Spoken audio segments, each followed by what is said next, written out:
Nah, mari kita lihat firman Tuhan minggu yang lalu, kelanjutannya.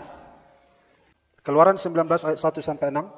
Kita baca bersama-sama. Saya membaca ayat ganjil, Bapak Ibu baca ayat yang genap.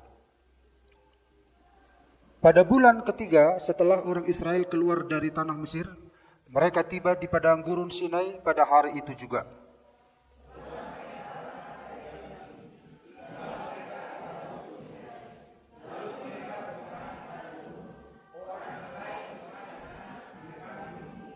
Lalu naiklah Musa menghadap Allah, dan Tuhan berseru dari gunung itu kepadanya, "Beginilah kau katakan kepada keturunan Yakub, dan kau beritakan kepada orang Israel."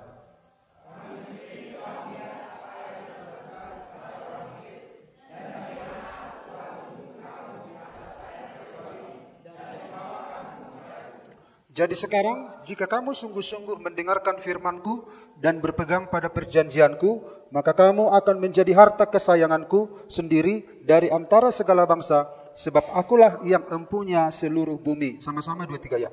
Kamu akan menjadi bagiku kerajaan imam dan bangsa yang kudus. Inilah semuanya firman yang harus kau katakan kepada orang Israel. Haleluya. Nah, kita sudah lihat tema firman Tuhan minggu lalu, Bapa Surgawi selalu ada untukmu, untuk kita. Artinya Bapa Surgawi itu adalah Bapa yang setia. Amin. Jadi Bapa yang setia. Setia itu bicara tentang waktu, ya. Bicara tentang waktu. Kalau kita bicara tentang taat begitu, itu bicara tentang kualitas, mutu. Kalau setia itu jangka waktu. Jadi Bapa Surgawi selalu ada untukmu, yaitu Bapa Surgawi itu setia, berarti setiap waktu. Nah, kita lihat minggu yang lalu tentang kesetiaan Tuhan dalam kamu sendiri telah melihat apa yang kulakukan kepada orang Mesir dan bagaimana aku telah mendukung kamu di atas sayap Raja Wali dan membawa kamu kepadaku. Kamu sendiri telah melihat. Kata telah ini juga bicara tentang waktu masa lalu. Jadi di masa lampau Tuhan telah menolong Israel. Jadi kebaikan Tuhan itu juga berlaku di masa lalu. Ya. Keberadaan kita hari ini ditentukan oleh pertolongan Tuhan di masa lalu. Andai kata Tuhan tidak campur tangan di masa lalu, saudara dan saya tidak bisa ada hari ini. Itu berarti Tuhan ada di masa lalu saudara. Sadar atau tidak sadar, Tuhan ada di sana. Lalu mungkin saudara berpikir, bagaimana Tuhan ada di sana? Saya kan belum kenal Tuhan pada waktu itu. Atau saya berdosa pada waktu itu. Bagaimanapun keadaan saudara, kenal Tuhan, tidak kenal Tuhan, jahat atau baik, keberadaan saudara hari ini membuktikan bahwa Tuhan ada di sana untuk mengantarkan saudara dan saya di zaman sekarang ini. Dan maksudnya Tuhan adalah supaya kita dibawa kepadanya. Nah, pengalaman orang Israel di masa lalu, kita sudah lihat minggu yang lalu bagaimana mereka dibebaskan oleh Tuhan dari Mesir. Kita nggak jelaskan lagi tentang kehebatan Tuhan di masa lalu. Dan dalam kehidupan kita pun, kita mengalami, jangankan orang Israel, kita mengalaminya. Itu pertolongan Tuhan di masa lalu, bukti bahwa Dia mengasihi kita. Padahal kita belum tahu tentang Tuhan, belum mengenal Tuhan. Kita pun tidak sadar kita dikasihi atau tidak. Tetapi Tuhan ada di sana. Membackup, ya, mengkawal kehidupan kita. Sampai kita nanti mengenal Tuhan. Dan pada akhirnya kita memuliakan namanya. Nah, jadi tujuan Tuhan, tujuan penyelamatannya bukan sekedar kebebasanmu, tetapi membawamu lebih dekat kepadanya. Tujuan Tuhan di masa lalu menolong kita, bukan hanya ingin Dia membebaskan saudara dari kecelakaan, membebaskan saudara dari sakit, memberikan makanan minuman bagi saudara, tidak sekedar itu. Tapi tujuan Tuhan untuk menyelamatkan kita, membawa kita lebih dekat kepadanya. Karena kalau kita jauh daripadanya, kita mati. Ya, akibat dosa adalah kematian. Nah, itulah peran Allah di masa lalu. Ya, Berulang-ulang dia berbicara, kita dengar atau kita tidak dengar. Kalau orang mendengarkan, itu lebih cepat dia datang pada Tuhan. Ya. Tapi bagaimana kalau nggak mendengar di masa lalu? Walaupun tidak mendengar, tetapi Tuhan selalu ada untuk menggiring dia sampai dia mengenal Tuhan. Nah, jadi kita lihat juga, jadi saudara dan saya adalah bukti hidup bahwa kesetiaan Tuhan itu nyata. Amin. Seperti kesaksian Pak Yusuf, Tuhan itu ada, Tuhan itu nyata. Segala sesuatu Tuhan yang ciptakan. Ya, minggu yang lalu kalau nggak salah saya katakan, benda-benda yang ada sekarang ini terbentuk karena Dia. Ya. Kalau menurut ilmu pengetahuan, saudara-saudara, segala sesuatu yang ada di dunia ini tidak ada yang hilang jika dipecah-pecah terus sampai kecil. Misalnya rambut sehelai, terus dipecah-pecah sampai kalau dipotong 2 kan masih kelihatan. Dipotong 3, dipotong 4, dipotong 5, dipotong 100, dipotong 1.000.000, dipotong 5 juta. Hanya masalah seberapa kecil. Nah, kalau kita lihat, kalau kita tidak lihat lagi rambut itu setelah dipotong 1.000.000 kali, lalu kita bilang hilang. Padahal dia tidak hilang. Nah, jadi ketika dia terbentuk begitu, itu karena ada Tuhan. Tuhan adalah roh yang memungkinkan segala sesuatu terbentuk. Partikel-partikel itu ada karena adanya Tuhan yang membackup sehingga dia berbentuk. Nah, jadi saudara-saudara, jadi keberadaan kita hari ini itu bukti karena kesetiaan Tuhan itu nyata. Amin Bapak Ibu. Kesetiaan Tuhan itu nyata. Bahkan saudara-saudara, sebelum kita lahir, Dia sudah mati untuk kita. Ketika kita masih seteru, katanya, Dia sudah mati untuk kita.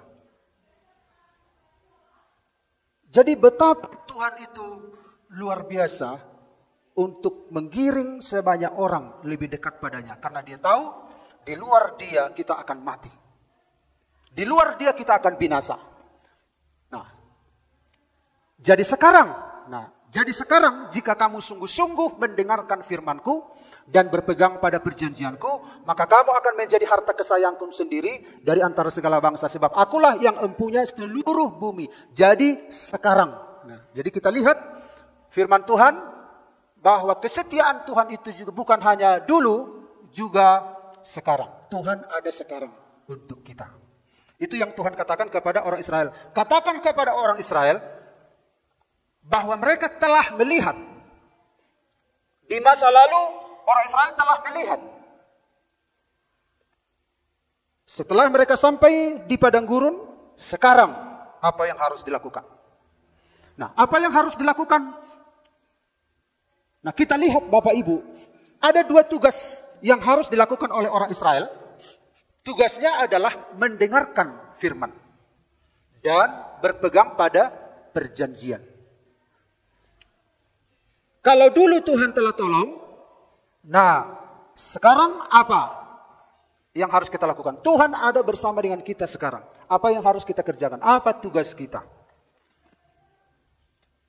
Supaya ke depan kita menerima janji-janji Tuhan. Supaya kita menerima segala yang terbaik yang Tuhan sediakan bagi kita. Tugas mereka adalah mendengarkan firman Tuhan. Artinya aktif merespon dalam ketaatan. Dalam perjanjian lama, kata taat itu sama dengan mendengar. Kalau dikatakan dengarlah firman, itu sekaligus taat. Jadi kalau dia tidak taat berarti belum mendengar. Jadi kalau kita katakan sudah kudengarnya hanya belum taat. Jadi menurut Tuhan itu belum mendengar. Kalau dia mendengar itu sama dengan taat. Jadi ketaatan berarti mendengar. Nah, itu kalau konteks dalam perjanjian lama ya. Jadi tugas kita supaya kita masuk ke masa depan yang penuh harapan. Kalau di masa lalu kita hancur-hancuran hidup kita. Masa lalu kita gak tahu kita ada sekarang atau enggak. Begitu gelap di masa lalu kita. Kita gak peduli. Kita nggak peduli hidup kita nggak peduli pasangan kita, nggak peduli anak kita, nggak peduli sorga atau neraka. Tetapi Tuhan baik. Dia masih memimpin kita hingga hari ini. Sampai kita mendengarkan kebenaran ini. Bukankah itu satu kebaikan Tuhan? Amin. Amos berkata, kalau nggak salah, atau Hosea, akan tiba saatnya orang akan mencari firman dari utara ke selatan, dari timur ke barat, mencari firman. Karena mereka haus akan firman. Karena mereka tahu hanya firmanlah kebenaran yang patut dipercaya. Dunia ini hoax. Tidak ada yang bisa dipercaya. Berita-berita sekarang ini membuat saudara, mana yang bisa dipercaya? YouTube Kristen pun temanya si A sudah dipenjara. Ternyata tidak ternyata. Jadi bohong-bohongan semua. Sejarah-sejarah pun begitu. Banyak yang saudara-saudara yang tidak karu-karuan sekarang. Makanya orang mencari firman. Mencari dari timur ke barat, dari utara ke selatan, mencari firman. Tapi Alkitab mengatakan tidak ada. Karena apa? Sudah habis waktunya. Akan tiba waktunya orang akan mencari firman, tapi nggak ada lagi firman. Sudah habis waktunya. Jadi ketika kita dengar firman hari ini, firman itu bermanfaat untuk apa? Mengajar, mendidik, menyatakan kesalahan, apalagi memperbaiki kelakuan. Tidak ada lagi nanti, sekarang masih ada. Jadi kalau Bapak Ibu masih bisa diizinkan untuk ada hari ini, bersyukur. Itu berarti saudara dan saya punya kesempatan, amin. Punya kesempatan yang Tuhan masih berikan untuk masuk ke masa depan yang gilang gemilang yang Tuhan sediakan. Jadi tugas kita hari ini, putuskanlah hari ini Tuhan, aku mau mendengar firman. Aku mau berubah. Aku mau taat. Karena perubahanlah yang Tuhan harapkan. Ya, bukan pengetahuan, tapi perubahan karena firman itu. Ibadah itu adalah perubahan. Seberapa banyak pun kita beribadah, tapi kalau kita tidak mau diubah oleh kuasa ibadah itu, dia memungkiri kekuatannya katanya, jauhilah mereka katanya. Karena tidak ada lagi kuasa yang bisa mengubah hidup seseorang. Yang bisa mengubah hidup seseorang adalah ibadah itu. Dalam ibadah itu ada kuasa Roh Kudus, ada firman Allah.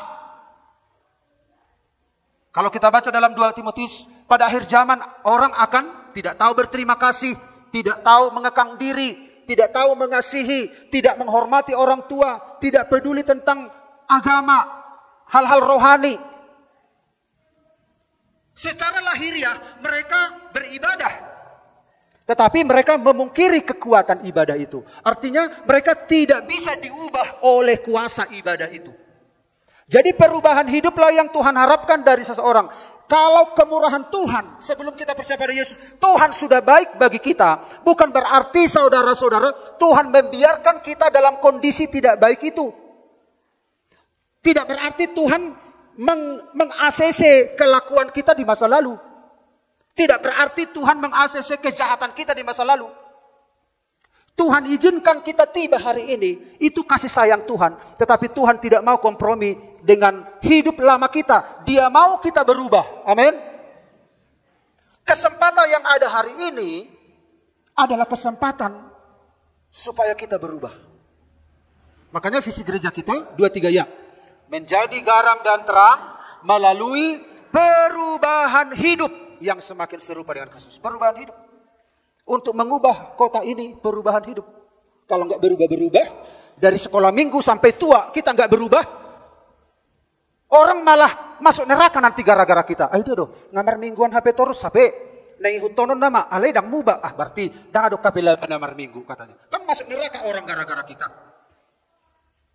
Makanya perlu berubah. Amin Bapak Ibu. Ini minggu depan mungkin Bapak Ibu tidak dengar firman seperti ini. Karena itu ketika saudara dengar firman, jangan keraskan hatimu. Waktu kita tidak banyak, umur kita tidak banyak lagi. Dan firman ini tidak selalu kita dengar. Unang sangabe lau maridang-idang. Jangan habiskan lagi waktu. Kita nggak tahu apa yang terjadi. Nah, jadi saudara-saudara, responi firman ini. Amin Tuhan. Amin Tuhan. Begitu. Aku mau melakukan Tuhan. Kasih sayang Tuhan di masa lalu bukan berarti saudara-saudara Tuhan memaklumi. Tuhan tidak mengatakan, aku mengasihi engkau dengan kasih yang kekal. Buktinya aku mengasihi engkau ketika engkau berdosa, engkau bandal, engkau jahat. Aku mengizinkan engkau di sini, aku mengasihi engkau terus. Tapi bukan berarti Tuhan ingin kita mempertahankan hidup lama itu. Tuhan mau kita berubah. Tuhan memberi kesempatan kepada kita berubah. Amin Bapak Ibu. Amin. Sehingga saudara-saudara ada perubahan. Bapak Ibu lihatlah karakter-karakter orang. Kita bisa membandingkan, kita tidak menghakimi. Berapa banyak hal-hal yang baik di kota kita tapi rusak. Karena orang tidak tahu yang baik. Harusnya yang rusak diperbaiki, malah yang baik dirusak.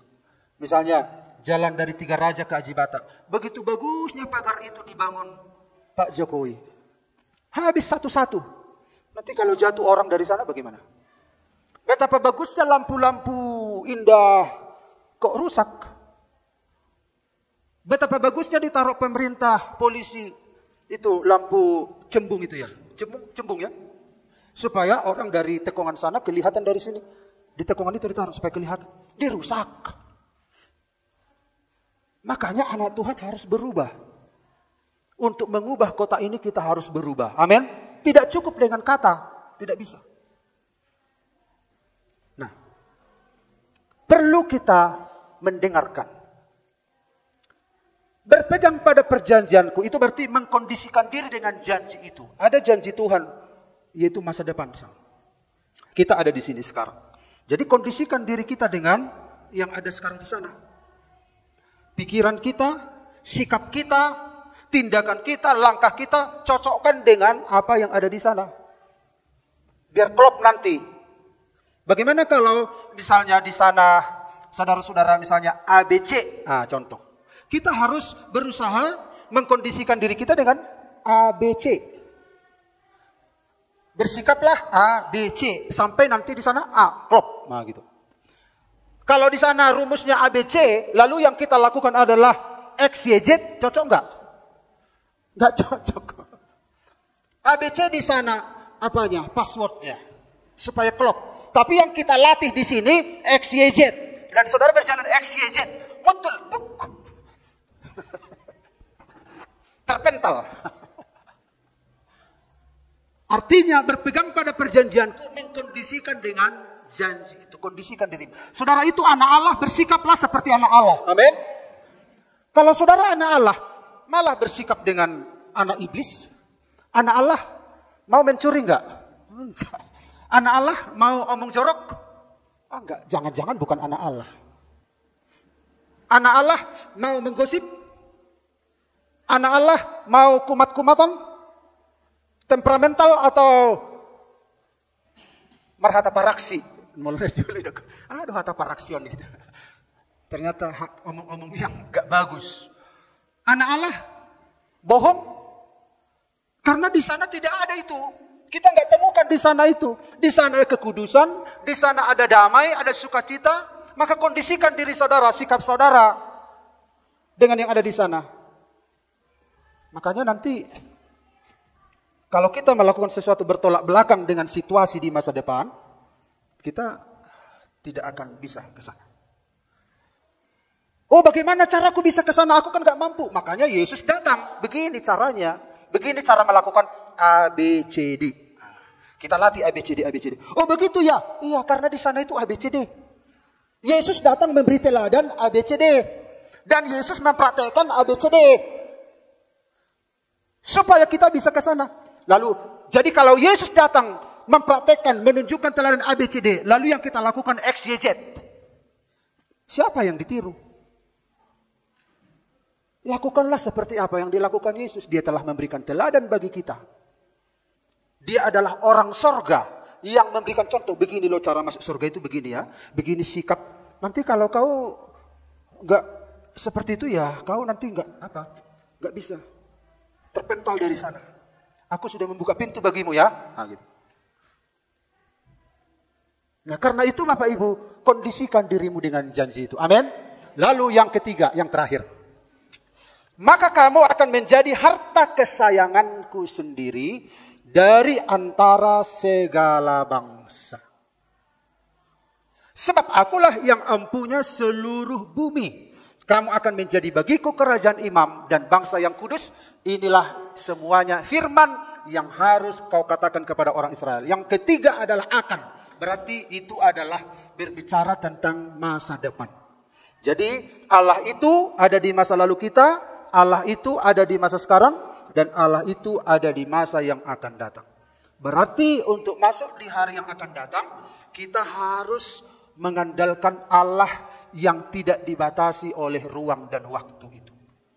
Kita harus mengandalkan pribadi yang ada di setiap waktu. Yesus berkata dalam Ibrani, Yesus Kristus tidak berubah dulu, sekarang, sampai selama-lamanya. Dia ada di setiap masa. Bagaimana kita bisa mendapatkan masa depan yang terbaik sementara kita nggak berkuasa untuk masuk ke hari esok? Berarti kita harus mengandalkan Dia yang berkuasa atas segala masa. Yang ketiga, Tuhan ada di masa depan. Ini sekarang adalah hari Minggu, besok hari Senin. Tuhan sudah ada di hari Senin. Bahkan Tuhan sudah ada di hari Selasa. Tuhan sudah ada di hari Rabu. Hari yang belum kita masuki, Tuhan sudah masuki duluan. Bahkan di masa lalu kita, Tuhan bisa masuki. Makanya kalau kita lihat film-film kan, film manusia ini kan penasaran bagaimana supaya masuk di masa lalu.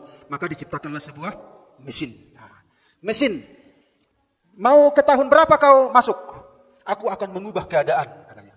Aku mau masuk, misalnya Pak Yusuf sekarang di tahun 2025. Aku mau masuk. Tahun berapa menikah Pak? 1900. Ya. Tahun 1993 contoh. Wah, aku mau masuk ke tahun 1993. Karena waktu itu, waktu di pernikahan itu, aku kurang elok mengucapkan janji nikah. Aku mau mengulang dengan bagus. Dipencet, masuk Pak Yusuf ke dalam mesin itu kan, langsung masuk ke tahun 1993 di pas pemberkatan contoh. Dia mengulang kalau dulu dia natuhodoho makahulungi buru singagon bagus. Akhirnya balik lagi Pak Yusuf ke masa sekarang. Pokoknya sudah diperbaiki masa lalu. Bisa nggak? Nggak bisa. Jadi manusia ingin memperbaiki masa lalu, tidak bisa diperbaiki masa lalu. Tetapi akibat-akibat masa lalu itu bisa kita bawa di masa sekarang. Dan kalau kita lakukan yang salah di masa lalu, itu akan berbuah. Songon ahadi, tasuan sada eme, pigado tubuh. 30 butir, 100 butir kan? Jadi mau tasuan nah orang dengan di masa lalu, lalu kita kelabakan sekarang. Oh, aduh, banamon. Ya memang begitu kalau kita tabur yang jelek di masa lalu, kita nggak tuai satu. Kita tabur satu, kita nggak tuai satu sekarang. Banyak. Nah setelah kita percaya pada Tuhan, akibat-akibat di masa lalu itu, ditolong Tuhan kita untuk menanggulanginya. Malah untuk menaklukkan semua akibat-akibat di masa lalu. Tuhan berkata, lakukan yang baik. Tabur lagi yang baik. Supaya bertumbuh 30, 60, 100. Lakukan terus. Sehingga akibat-akibat masa lalu ditaklukkan oleh taburan-taburan yang baik di masa sekarang. Amin. Maka Tuhan berkata, jangan berbuat dosa lagi. Karena apa? Itu nanti engkau memulai benih yang baru. Nanti engkau nggak bisa menanggulangi. Memang Tuhan mengampuni. Memang Tuhan mengasihi. Tapi kau sebagai manusia nggak akan mampu. Bukannya aku nggak mampu. Makanya, janganlah jemu berbuat baik, janganlah jemu berkata baik, janganlah jemu berlaku baik, kita akan menuai baik. 30 kali ganda, 60 kali ganda, dan 100 kali ganda, kita akan menuai baik. Lakukan terus yang baik. Lakukan kebenaran-kebenaran. Berkata baik, berpikir baik, berlaku baik. Itu bagaikan benih-benih yang akan menaklukkan semua benih-benih yang jelek yang kita tabur. Karena prinsipnya kalau kita tabur satu, tidak satu kita tuai, enggak. 30, 60 misalnya ada jagung di situ. Saya tanam. Saya tabur satu, nanti satu tongkol itu berapa biji lah itu? Adong do 100 biji, sahat, sapakal jagung, amang, malata suasada, sabiji do tubuh, daong, sapakali 3 biji. 100 kemungkinan ada, lebih rak. Jadi selalu tuayan kita jauh lebih besar. Makanya tabur yang baik, berpikir yang baik, berkata yang baik.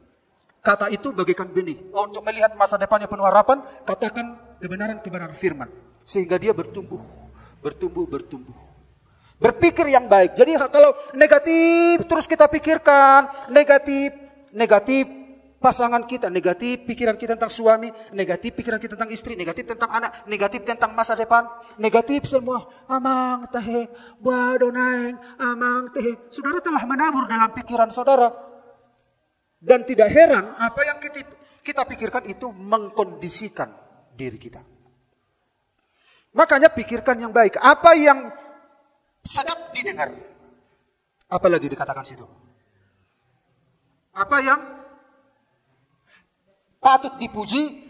Apa yang sedap didengar. Apa yang baik. Apa yang mulia. Pikirkanlah semuanya itu. Jadi jangan pikirkan hal-hal yang negatif. Pikirkan yang baik, yang sedap didengar. Makanya kita ini di rumah biasakan melontarkan hal-hal yang positif ya. Karena itu mengganggu orang lain. Akhirnya suasana rumah itu jadi rusak. Coba pikirkan yang baik, sampaikan yang baik. Kita sedang menabur ini di alam roh. Supaya ke depan itu kita menuai hal-hal yang baik. Amin Bapak Ibu. Tuhan ada di masa depan kita. Nah, kalau kita lihat di sini, ya Bapak Ibu, di Tuhan apa di masa depan? Kalau kita mendengar firman, kalau kita memegang perjanjiannya, maka berarti itu adalah akibat. Kamu akan menjadi harta kesayanganku. Lalu, kamu akan menjadi kerajaan imam. Kamu akan menjadi bangsa yang kudus. Dokon ni sudeda, Tuhan Israel. Dokon. Molo dibege hataku. Molo ditiup jajiku. Dungi. Dikatakan. Mereka menjadi harta kesayanganku. Mereka akan menjadi malim. Harajawan malim. Bangsa yang kudus. Yang dikhususkan. Kudus artinya dikhususkan. Dia menjadi orang yang spesial. Dokon itu nasida. Alai syarakna. Dibagi hataku. Ala naso dibagi hasida do hataku najulu. Maka mereka mati di padang gurun. Ala naso dibagi nasida do hataku. Tanah terbelah. Ribuan mati masuk ke dalam. Ala naso dibagi nasida do hataku. Maka mereka dipagut ular. Alenang pesoni. Setia dua tu nasida. Alesong nari. Masa lalu menjadi sebuah pelajaran. Aku setia pada mereka bukan berarti aku mengizinkan apa yang mereka lakukan di masa lalu. Aku ingin membawa mereka ke masa depan yang penuh harapan. Alai ikut dibagi mahatakku. Alai ditiup masudi akajajiku. 3 janji ini menjadi berkat, menjadi identitas masa depan kita. Harta kesayangan, kerajaan imam, dan bangsa yang kudus. Mari kita lihat lebih jauh lagi, saudara-saudara. Yang pertama kita lihat, kamu akan menjadi harta kesayanganku di antara segala bangsa. Kamu akan menjadi harta kesayanganku di antara segala bangsa. Orang Israel itu, dunia ini kan penuh dengan orang. Penuh bangsa-bangsa. Ada 5 benua, ada bangsa-bangsa yang begitu banyak. Tetapi Tuhan memilih yang satu. Yaitu Israel. Tuhan memilih bangsa ini untuk menjadi kesayangannya. Bapak Ibu kalau lihat kerajaan di masa lalu, ya kerajaan di masa lalu mereka itu punya harta benda kesayangan. Ya, jadi kata kesayangan di sini dalam bahasa Ibrani segullah. Ya. Jadi ini harta pribadi raja. Tidak semua orang bisa klaim. Ini harta pribadi. Jadi kalau harta pribadi ini dilindungi dengan ketat, disimpan di tempat tersembunyi, dikawal oleh prajurit, hanya bisa diakses oleh raja. Ini di masa-masa lalu, kalau Bapak Ibu pernah melihat film The Lord of the Rings, Kolas mungkin tahu itu. Cincin raja diperebutkan, gempar semua kerajaan gara-gara cincin raja dicuri. Karena dalam cincin raja ini menentukan masa depan. Nah ini kita lihat ilustrasi ini dari sisi harta kesayangan raja, misalnya cincin. Jadi saudara-saudara, harta kesayangan. Nah kalau kita, saudara-saudara, mendengar firman, pegang teguh janji Tuhan, saudara dan saya menjadi harta kesayangan Tuhan. Saudara dijaga, dilindungi, spesial, diperhatikan. Tidak bisa diakses oleh iblis. Saudara dijaga ketat. Saudara menjadi biji mata Tuhan. Makanya nyanyian kita berkata, ku di tanganmu, ku di hatimu, di pikiranmu, di rencanamu, tak pernah ku sendiri. Kenapa? Kita di pikiran Tuhan, di rencana Tuhan. Karena kita harta kesayangan. Kalau jadi harta kesayangan, siapa yang akan menjamah? Saudara itu spesial kalau apa? Mendengar firman. Dan memegang janji-janji Tuhan. Orang yang memegang janji-janji Tuhan akan hidup benar. Dia akan bertahan. Ada seorang anak berkemah dengan teman sekolah. Lalu ketika mereka pergi ke satu tempat, tiba-tiba salju. Mereka diam di dalam sebuah gubuk, salju menutupi. Ditelepon ayahnya, ayah kami terjebak salju. Bapaknya sedang bekerja di kantor, jauh. Mereka kira-kira kita sebutlah 30 orang, anak-anak remaja. Lalu karena salju ini begitu tebal, sinyal hampir terputus. Ayah, bagaimana? Tolong kami. Datang ayahnya. Tunggu di situ. Akhirnya putus sinyal. Hari pertama, salju itu menutupi atap rumah. Dan ada beberapa orang, ayo kita keluar. Anak ini bilang, jangan. Ayahku sudah berjanji, dia akan menolong kita. Gak tahu kita kapan datang ayahmu. Akhirnya pergi 5 orang. Mereka telusuri terus salju ini, mati. Mereka kedinginan di dalam gubuk itu. Kedinginan sekali. Mereka nyalakan api, tapi tidak memadai untuk menghangatkan. Salju makin menutupi atap sampai dinding. Tetapi ada 5 orang lagi. Ayo, kita harus berhikmat, cari akal untuk keluar. Anak ini bilang, jangan, ayahku sudah berjanji, dia akan datang. Ayahku, kita sudah hari ketiga ini, gak datang juga ayahmu. Lalu mereka buka jendela, salju begitu banyak. Mereka keluar mencari pertolongan, di tengah jalan mati. Lalu yang ikut anak ini mulai ragu. Gimana ya, kapan datangnya ayahmu? Jangan-jangan ayahmu gak bisa melewati salju. Enggak, ayahku bilang dia akan datang. Dia sudah berjanji. Jangan-jangan ayahmu sudah terjebak di sana. Enggak, dia akan datang. Enggak mungkin. Lalu ada lagi yang berusaha mencari. Akhirnya harusnya mereka tenang saja supaya tidak kehabisan tenaga. Tapi mereka berusaha untuk mengorek salju itu. Tapi akhirnya lemas. Sisa 5 orang. Percaya kepada anak ini. Yakinlah, ayahku akan datang katanya. Tetapi sementara menunggu sampai 7 hari. Anak ini sudah ayah. Sementara teman-temannya sudah terkapar, sudah mulai lemas. Yang 5 orang hanya mempercayai perkataan anak ini. Dan anak ini mempercayai perkataan ayahnya. Tiba-tiba ada suara dari atas. Mencangkul salju itu. Puk! Puk! Anak ini bilang, ayah udah datang. Teman-teman, ayahku udah datang. Enggak, itu jangan-jangan suara apa? Enggak, itu ayahku itu. Ayahnya sendiri berjuang. Akhirnya muncullah secercah cahaya dari atap. Anaknya menangis. Ayah, engkau menepati janjimu. Akhirnya ayah dan dia meluk anaknya itu. Begitu yakinnya anak itu kepada ayahnya. Ayahnya bisa dipercaya. Bapa di sorga bisa dipercaya asal kita pegang janji Tuhan. Amin. Kalau kita pegang janji Tuhan, dia bukan ayah yang berdusta. Dia bukan ayah yang saudara-saudara asal ngomong. Bapa di sorga, kalau dia bicara, dia berjanji. Peganglah janjinya itu. Engkau berkata, engkau menyertai aku sampai akhir zaman. Aku pegang janjimu.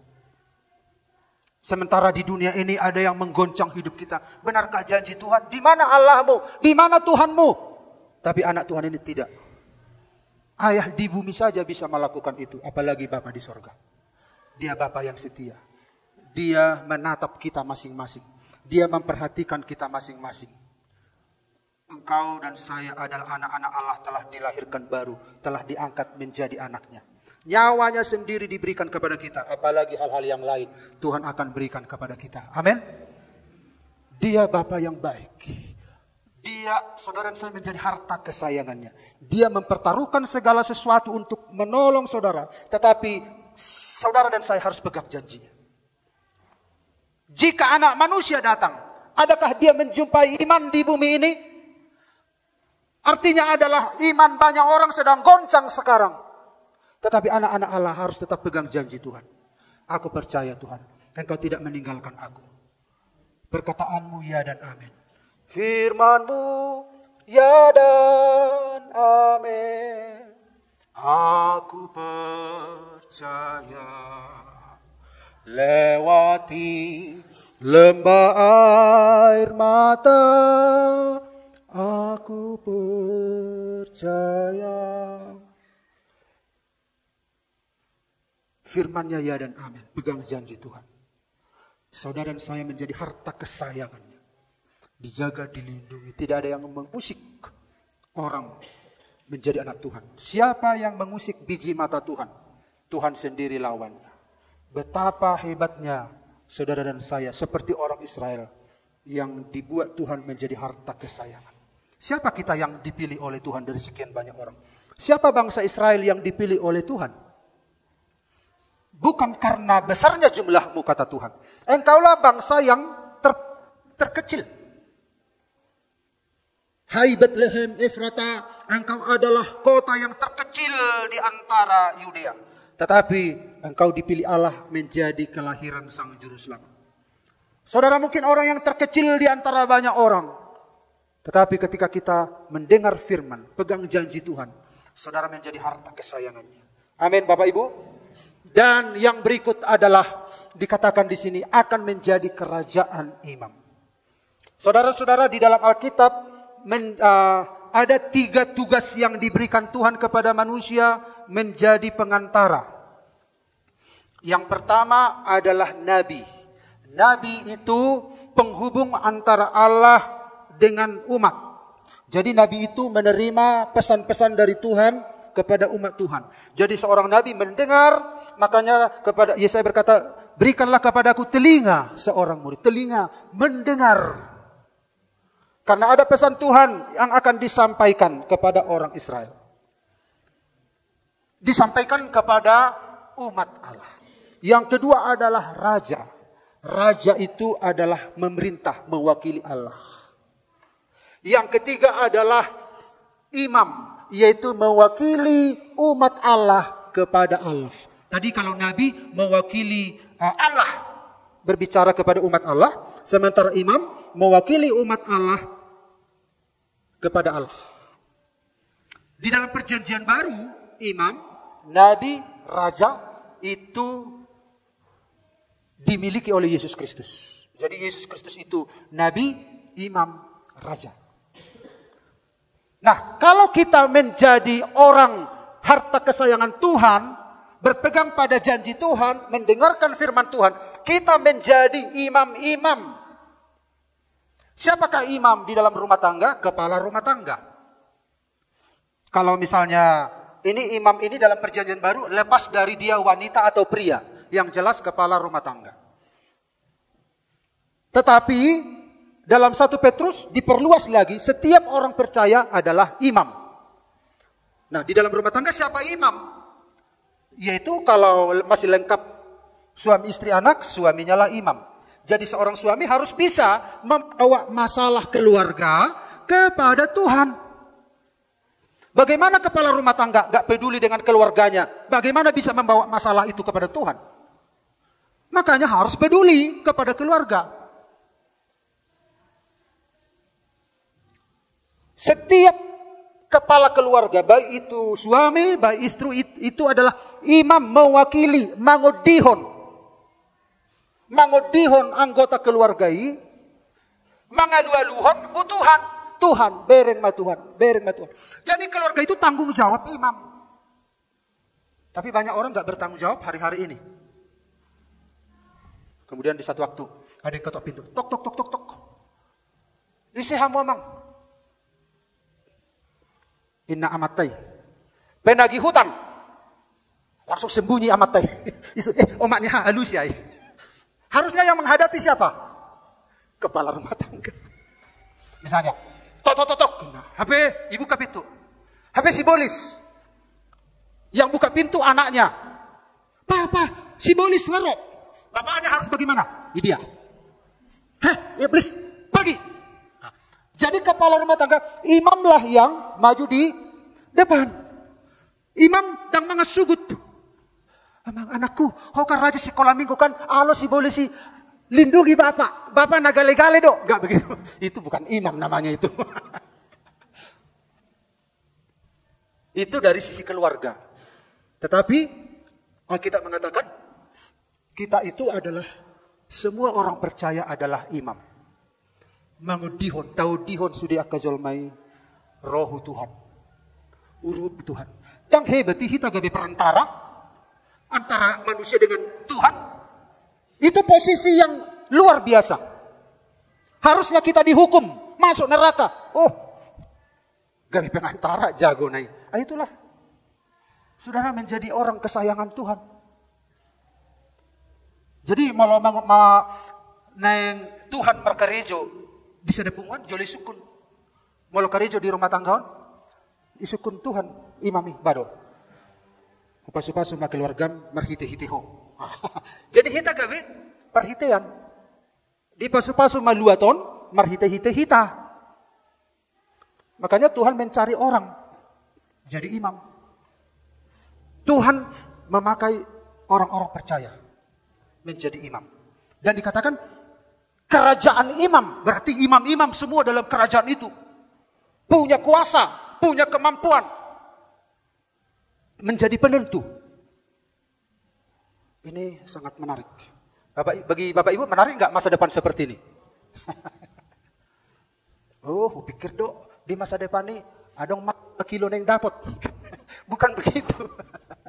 Ini masa depan yang Tuhan janjikan.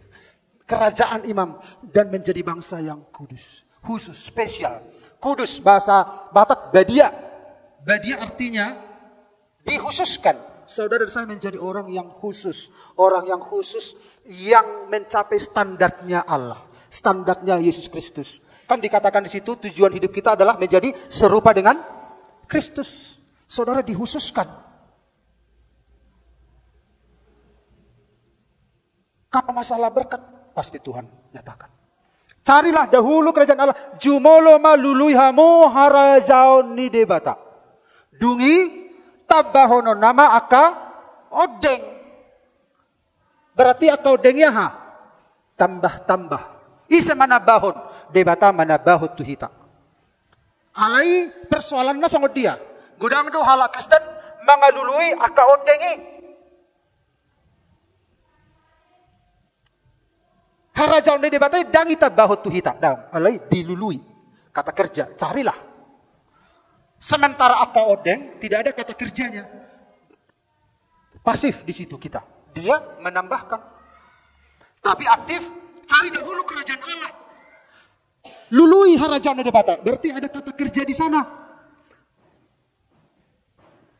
Jadi kerajaan Allah itu harus proaktif. Tuhan pasti akan memberkati kita. Lebih dari apa yang kita bayangkan. Lebih dari apa yang kita pikirkan. Amin Bapak Ibu. Jangan khawatir. Jangan khawatir. Bapa di surga memelihara kita. Dia maha kuasa. Dia sanggup melimpahkan. Seperti nyanyian kita. Aku diberkati, aku dilimpahi, karena Allah sanggup. Apa? Terus.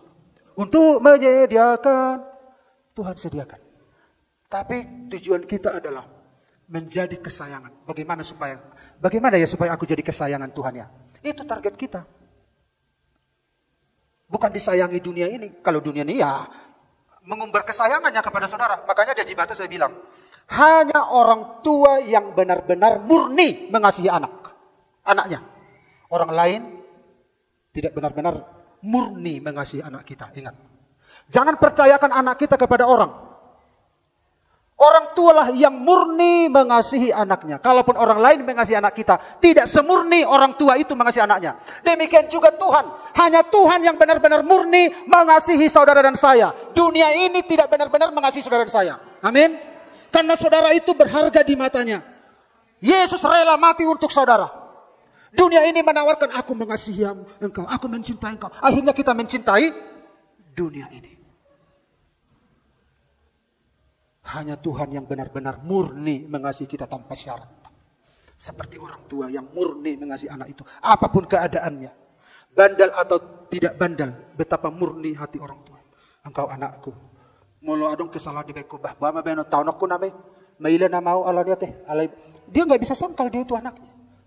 Tuhan pun demikian. Dunia ini menawarkan kasih sayang, perhatian.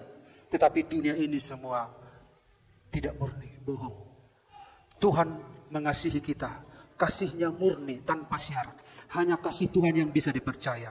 Hanya kasih Tuhan yang bisa diandalkan dalam hidup kita. Amin Bapak Ibu. Dan kesimpulannya adalah Bapa Surgawi selalu ada untukmu. Ada untuk saudara. Di masa lampau, di masa sekarang, di masa depan. Dia sangat mengasihi kita. Dia mempersiapkan kita untuk hal-hal yang besar di hari akan datang. Pemain musik silakan datang ke depan. Kita nyanyikan. Haleluya nyanyian ini.